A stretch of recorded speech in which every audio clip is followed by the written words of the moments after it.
Kryeministri Edi Rama takoi sot presidentin Bajram Begaj në një takim që zgjati rreth 40 minuta në Pallatin e Brigadave pasi presidenca është në rikonstruksion. Kryeministri propozoi presidentit Begaj ndryshimet në qeveri. Presidenti ka 7 ditë kohë të dekretojë shkarkimin dhe emërimin e emrave të rinj të qeverisë. Më pas ndryshimet do të paraqiten në kuvend. Vetëm 5 muaj pasi mori votbesimin e kabinetit Rama 4, kryeministri ndryshoi drejtimin e 8 ministrive. Posti i ministrit të infrastrukturës dhe energjetikës i mbajtur nga Belinda Balluku i kaloi Enea Karakiçit, aktualisht administratori OSHE.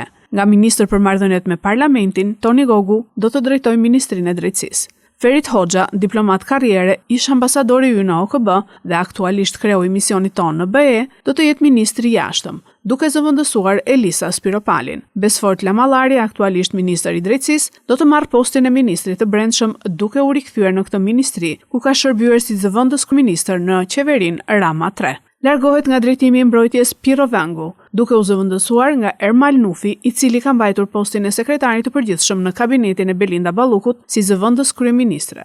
Eriona Ismaili, deputete e Qarkut Vlorë, do të jetë ministre për marrëdhëniet me parlamentin.